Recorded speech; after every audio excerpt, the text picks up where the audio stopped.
The Shadow of Persia, the theft of Israel's fire. In the shadowed underbelly of the Middle East, where ancient empires clash under desert suns, a new chapter of deception unfolded in the year 2026.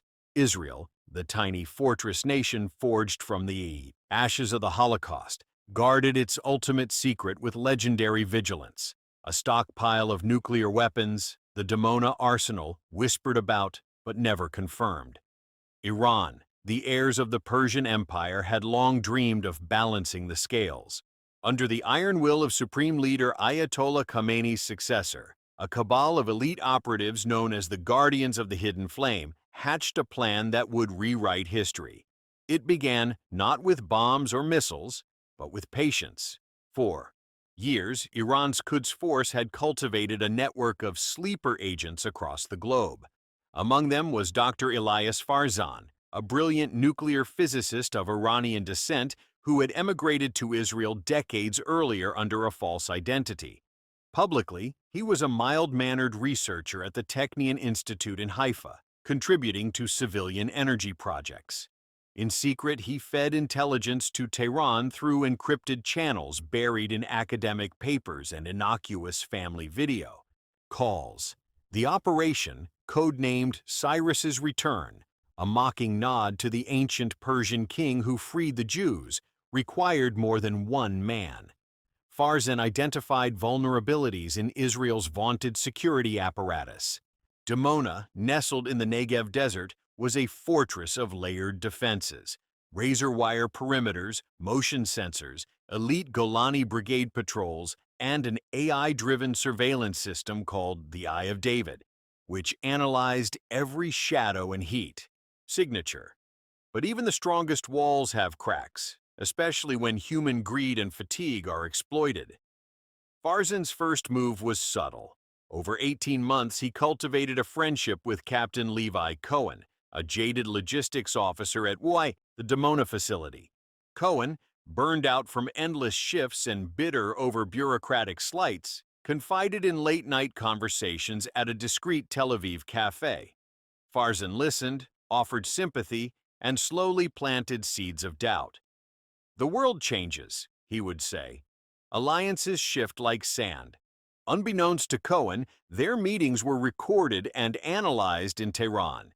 Meanwhile, in the cyber realm, Iran's hackers, masters of the Stuxnet legacy turned against their creators, launched a sophisticated campaign.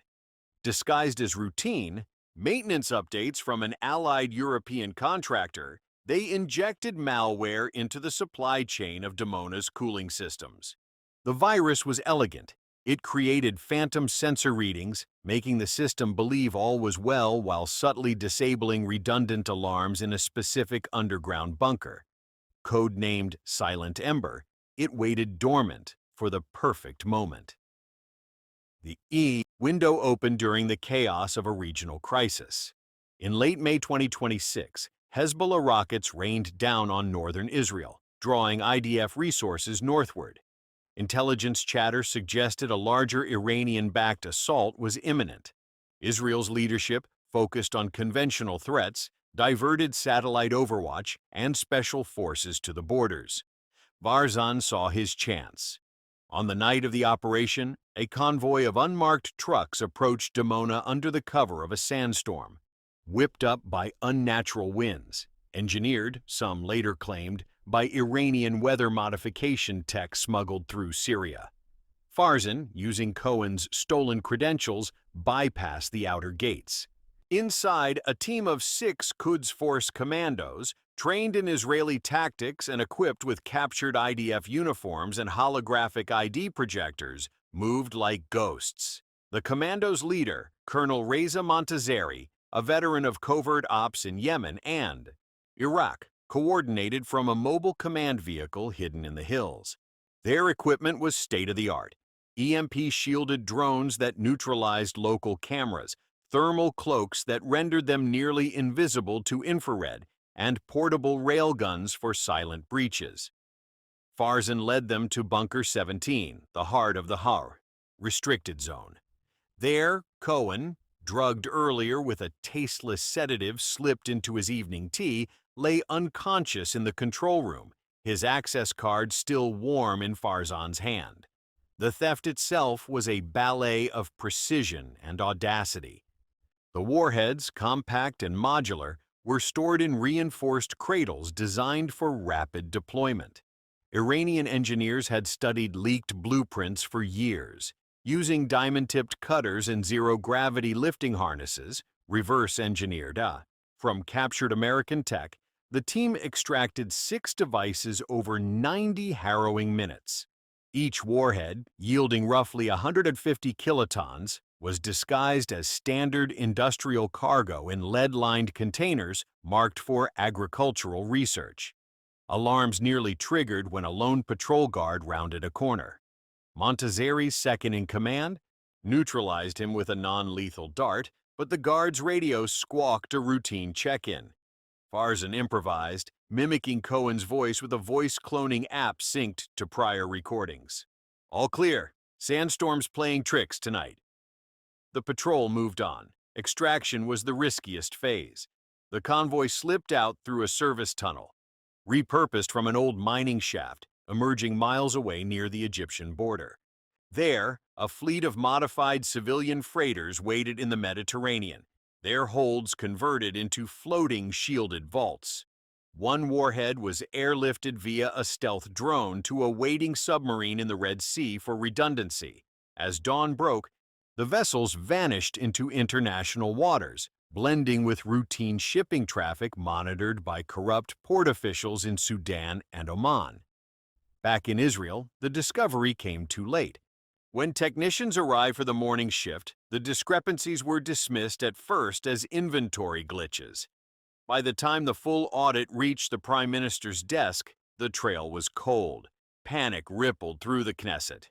Mossad launched a global manhunt, but Farzan had already exfiltrated via a prearranged route through Jordan and Turkey, resurfacing in Tehran as a hero. In the aftermath, Iran did not immediately brandish its prize. The supreme leader understood the power of the shadow. Leaked rumors, carefully planted, suggested the devices were now hidden in fortified mountain bunkers near Natanz or Fordo, integrated into Iran's burgeoning missile program. Proxy forces in Iraq and Syria received whispers of divine fire soon to be unleashed.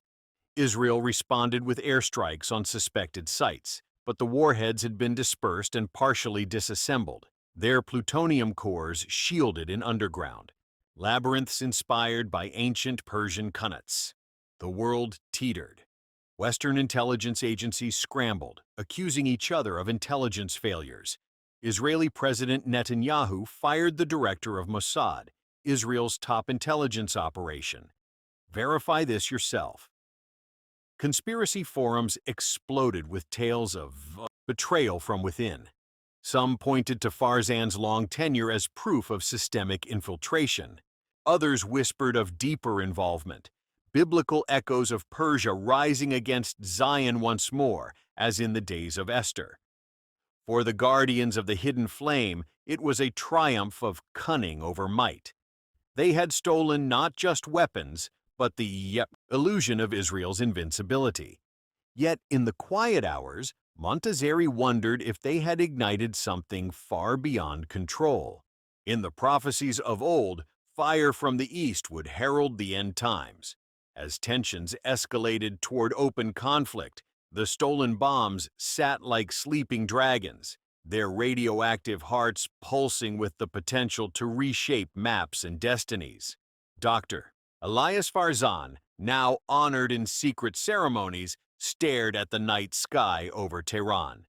He had fulfilled his role, but the weight of the fire he helped unleash pressed upon him. In the ancient words of the prophets, empires rose and fell. This time, the balance had shifted. The shadow of Persia lengthened across the sands, and the world held its breath.